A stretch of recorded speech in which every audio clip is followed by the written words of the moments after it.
Hey guys, it's Lisa and welcome to my channel. Today we're going to make over this little vanity. It's in really good condition, but it has several scratches, and as I've said before, these items don't do well in my store unless I give them some paint. So we're going to make this one over today. Now I'm going to start by giving it a sanding. My first idea was to sand this top all the way down to the bare wood. But it just wasn't happening because this stain had a lot of red in it, and if I had sanded it down as much as possible, it would have still had a lot of red in it, and that's not a look that I was going for, so I just opted to paint the whole thing. Now I'm going to start out by making some molds for this, some clay molds for this piece of furniture, because I felt like the first thing that it needed was some character added. So, of course, when you make these molds, you have to make sure that you give them overnight to dry before you can paint. The day before, and I'm making the molds. And then after you make these, if you've never made them, you just take this air dry clay and press it into your mold. And after you add cornstarch to your mold, and press that in there, it'll pop right out, and then you can glue these molds onto your furniture piece or whatever item that you're putting them on while they're still wet, and then the next day they'll be ready to paint. So I'm just kind of helping this one out a little bit with a rolling pin so that I make sure I get that back good and flat, and then I'm going to pinch off around all the edges and then release my molds, and it'll be ready to glue on. Now, I've said before, this particular mold is not one of the IOD, and I struggled a little bit with it because it's hard to know where those ends are at. But IOD makes a mold that has a ridge that comes up all around your design, and so you can pinch that right off, and you know exactly what part needs to be removed. And as you can see in this one, I left some of it on the top there, and I'll just have to cut that off with scissors.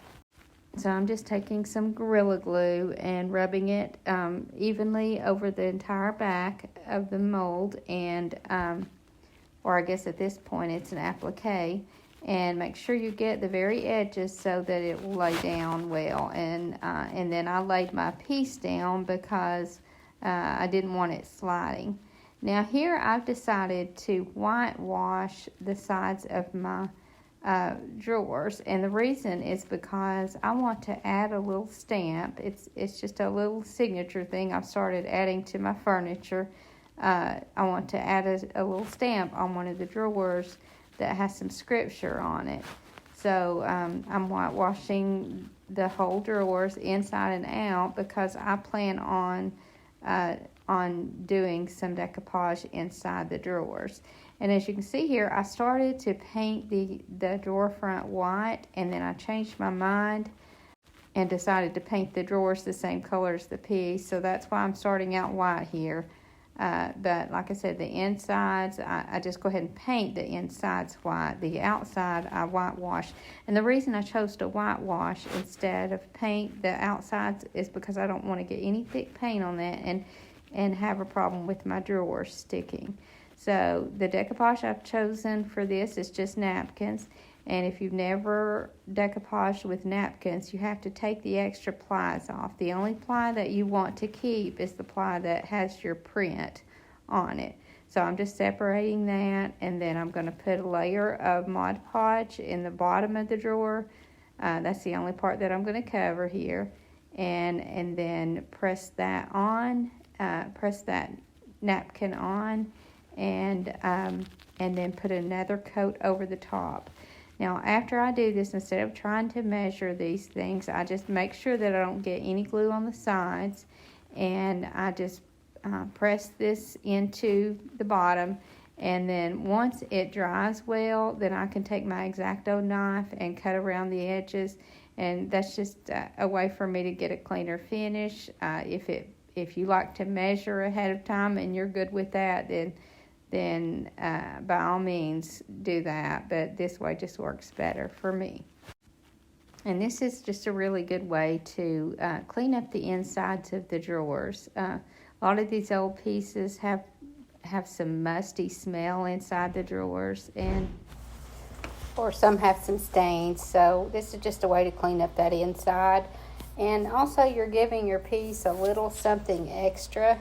And every little added touch that you can do makes it stand out from the rest and makes it more likely to sell. Now I'm going over this piece with some green. My plan was the moss green from Waverly, but I realized that I didn't have enough to paint this entire piece. So I went to the store to try to get some more, and they were out. So what I've done is taken the moss that I had and taking some of the agave blue and then some of the maize yellow and just mix that together until I got the color that I wanted. So I'm not going to be able to help you guys. If you want to know what color this is, it's close to the moss color, but it's not exact. I do this a lot because sometimes I just want to make do with what I have, and as crafters, I'm sure you do as well. So this entire piece will get 2 coats of this green, and also the drawers. I went over that white and changed them to this green also. I've let these appliques here dry overnight, so I can just paint right over the top of them also. Now 1 coat would have almost covered this. It maybe would have, but I always like to do a couple of coats just to make sure that I get good even coverage. An exception to that would be black, because black, I always use an antiquing wax over my black, and so 1 coat is plenty. And here's the scripture that I chose for this piece, and it is Philippians 4:13. I can do all things through Christ who strengthens me. And isn't that the truth? Especially the way things are in our world today. I can't imagine trying to navigate things without Him. Now I'm just distressing this piece, and I know this looks like an odd way to distress, but when you're using chalk paint and you haven't first sealed it, you can just take a wet or damp cloth and just go over those edges. Now here I'm having to work a little extra hard because I let it dry a little bit longer than I should have. But if you just let it dry to the touch, this is a super easy step. And a lot less mess, especially since I'm working on this inside. And then obviously I did the same, distressing all over the piece. And then this one I used a large, I accidentally cut that footage out, but I used a large Kindest Regards stamp from IOD and just stamped on those drawers with black ink. And just to give the drawers a little something extra.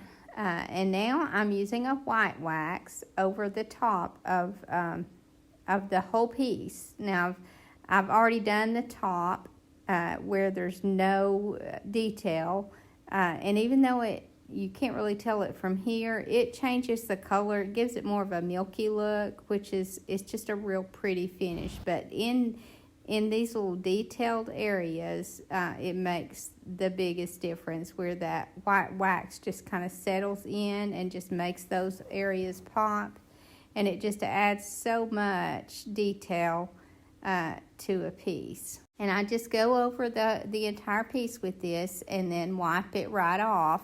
And I can even go over those drawers because I've used that Stays On ink, and it will it doesn't pull that ink off. It doesn't smear it or pull it off or anything. Just make sure you let it dry for about 10-15 minutes, and you can go right over it with the wax.